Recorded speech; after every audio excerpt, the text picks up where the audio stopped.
Começa mais uma edição do JR 15 Minutos, o podcast da Record TV que aprofunda as notícias que mais mexem com a nossa vida.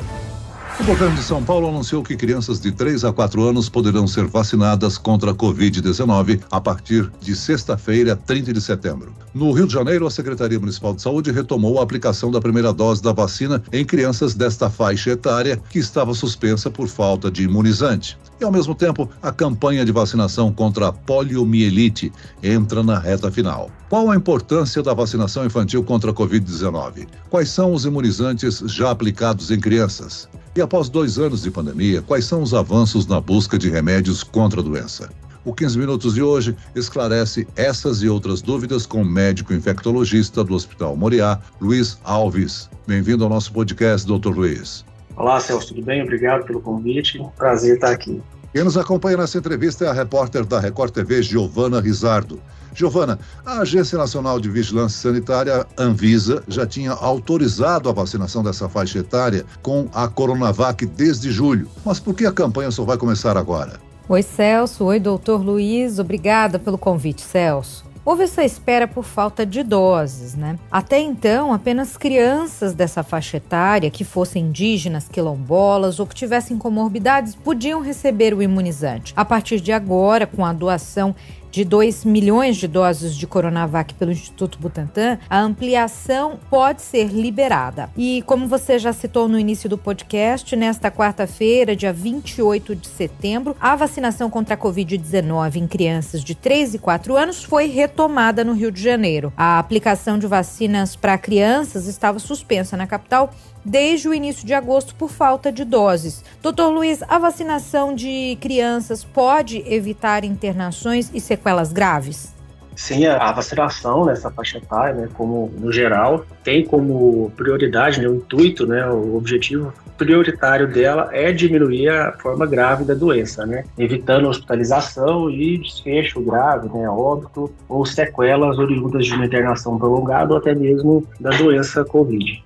Agora, a Coronavac é considerada pela Anvisa segura para as crianças dessa faixa etária. Inclusive, é o imunizante mais utilizado entre a população de 3 a 17 anos de idade. Mas não é a única vacina disponível às crianças, não é mesmo, doutor? Exato. Além da Coronavac, né, existe também a Pfizer, que está liberada para essa faixa etária. Inclusive, a Anvisa já liberou a vacinação de crianças com mais de 6 meses de vida com o imunizante da Pfizer, né? O que vai mudar aí para as faixas etárias é a dose aplicada desse imunizante. Mesmo com a aprovação da Anvisa para vacinação de crianças de 6 meses a 4 anos contra a Covid, com a Pfizer, né, o Ministério da Saúde ainda não definiu o calendário, ou seja, segue sem data para aplicação. Doutor, como funciona essa etapa de reunião com o grupo técnico para discutir a vacinação desse grupo? Exatamente. Havia uma previsão, né, de uma reunião do Ministério da Saúde com a Câmara Técnica, porém essa reunião ela foi adiada.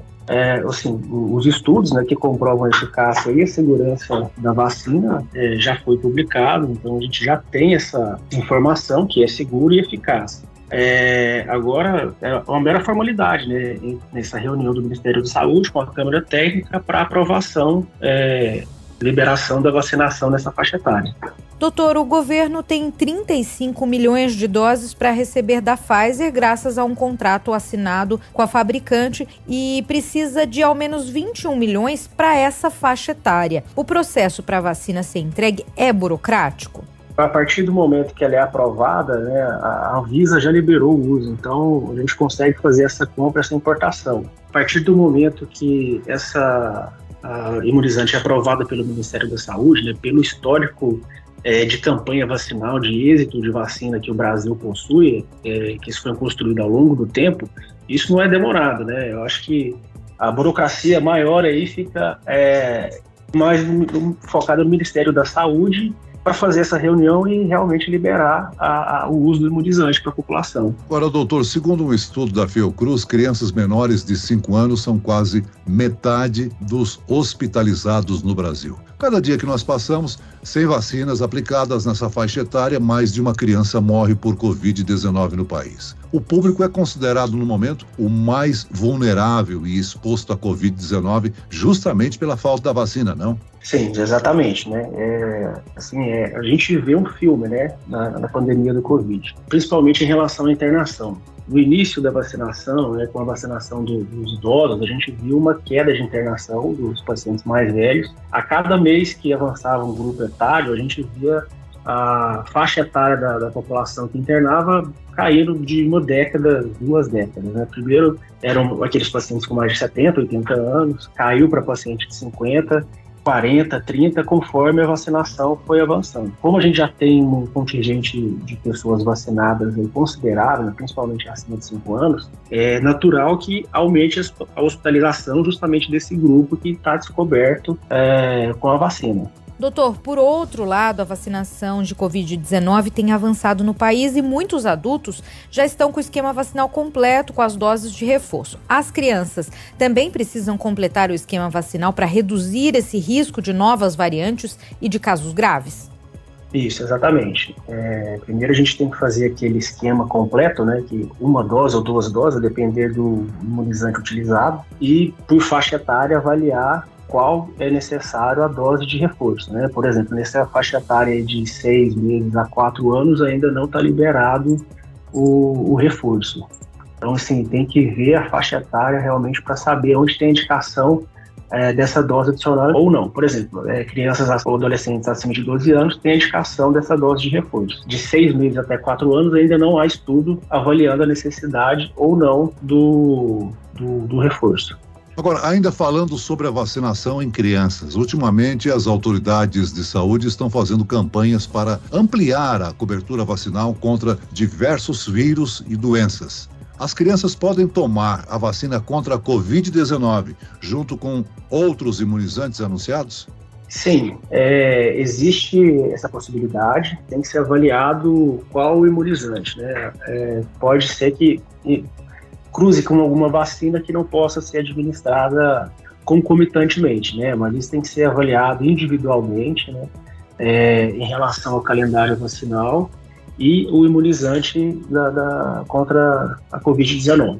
Doutor, além das vacinas, estão surgindo e estão em desenvolvimento novos remédios para o tratamento da Covid-19.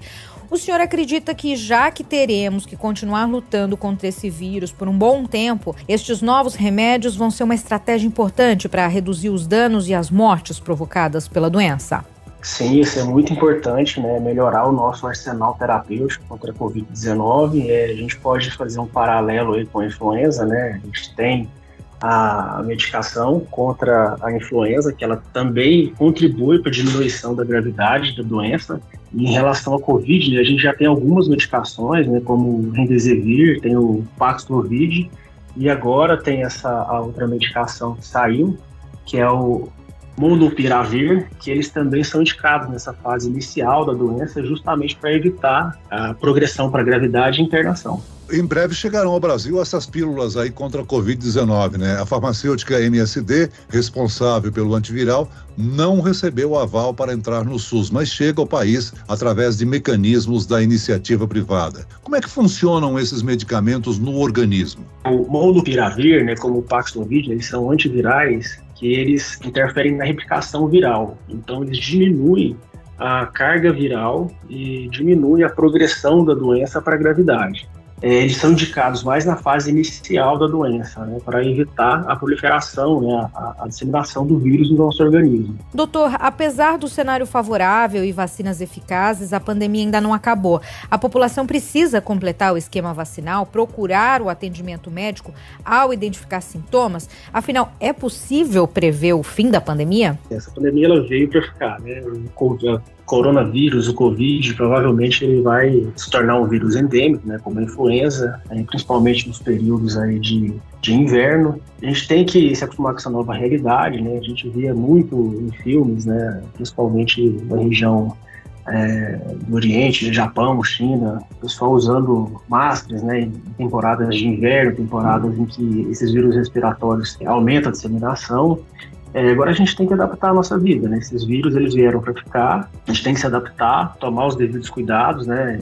Isso inclui vacinação, eventualmente o uso de máscara, higienizar as mãos com álcool gel e distanciamento social nesses períodos de aumento de número de casos. A gente pode dizer que a vacinação em massa da população ajudou a evitar novas variantes, diminuindo a contaminação mesmo a nível mundial? Com certeza, né? Com o aumento da vacinação, você diminui a carga da doença, você diminui o número de pessoas infectadas, com isso você diminui a chance de mutações, né? Então, por isso é extremamente importante a vacinação. Quanto menos vírus circulante, né, na população, menor a chance de uma mutação e uma nova variante.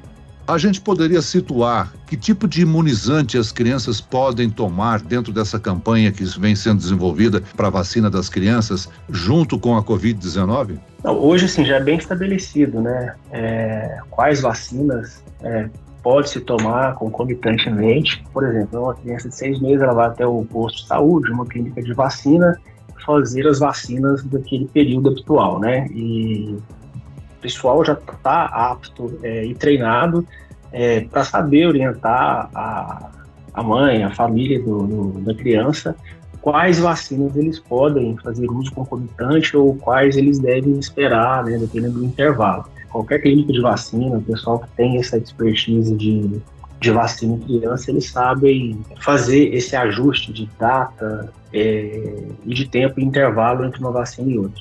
De uma maneira geral, o pensamento, a sensação dos infectologistas aqui no Brasil é que a gente controlou a contaminação da Covid-19? Olha, hoje o cenário permite que a gente faça essa leitura, né? Os casos diminuíram bastante, né? O número de internação, o número de óbitos, né, caindo consistentemente com o avanço da vacinação. Claro que todo mundo já tomou muita rasteira desse vírus, né? Então todo mundo fica com um pouco de receio de fazer uma afirmação, mas assim, hoje o cenário mostra que sim, que existe um certo controle, até porque a gente não tem nem tanta pressão no sistema de saúde, com internação, com óbitos, ocupação de leito de UTI. Existem casos ainda, né? É comum a gente ficar sabendo de algum conhecido, algum parente, algum amigo próximo que teve Covid, mas não precisou de internação e de nenhum cuidado especial. Que tipo de documentação os responsáveis pelas crianças devem levar para conseguir vacinar os seus filhos? Precisa estar acompanhado, né, dos pais, e até agora não foi exigido nenhuma autorização para que faça a vacinação no posto, por exemplo. Basicamente está acompanhado de um familiar, de um adulto que seja responsável pela criança. A gente pode estabelecer qual é o maior número de casos, são de crianças, são de adultos, de registros de internações que ocorrem no momento no Brasil? Olha, hoje a gente tem as crianças como a faixa etária mais preocupante hoje, tanto em número de casos como internação. E passando para a população adulta, a maioria dos casos está concentrada na faixa etária aí de 18 até 45, 50 anos, que é a população mais economicamente ativa, né? E essa população que tem uma baixa cobertura vacinal da segunda dose de reforço, né? Nessa faixa etária aí, a dose de reforço, a cobertura gira em torno de 20% a 50%. Termina nesta sexta-feira a campanha de vacinação contra a poliomielite e também de multivacinação. Ainda dá tempo de procurar uma unidade de saúde, afinal o risco de volta da poliomielite é grande, né, doutor? Sim, é grande, né? A gente teve alguns casos relatados aí no mundo e vale o alerta, né, que a cobertura vacinal no Brasil, tanto para poliomielite como sarampo, ela teve uma queda aí nos últimos anos. Pode ser que a pandemia do Covid tenha contribuído, né, com essa queda por conta de isolamento social, de medidas de restrição. Mas é importante relembrar a população que se a cobertura vacinal dessas doenças diminuírem, muito provavelmente são doenças que vão reemergir. Muito bem, nós chegamos ao fim desta edição do 15 Minutos. Eu quero aqui agradecer a participação do médico infectologista do Hospital Moriá, Luiz Alves. Muito obrigado, doutor. Obrigado pelo convite, estou à disposição. E agradeço a presença da repórter da Record TV, Giovana Rizardo. Obrigado, Giovana. Eu que agradeço pela oportunidade e pelo bate-papo. Obrigada, doutor. Celso, até a próxima. Esse podcast contou com a produção de David Bezerra e dos estagiários Lucas Brito e Kátia Brazão. Sonoplastia de Wendel Montalvão. Coordenação de conteúdo, Edivaldo Nunes e Denis Almeida. Direção editorial, Tiago Contreira. Vice-presidente de jornalismo, Antônio Guerreiro. E eu, Celso Freitas, te aguardo no próximo episódio. Até amanhã.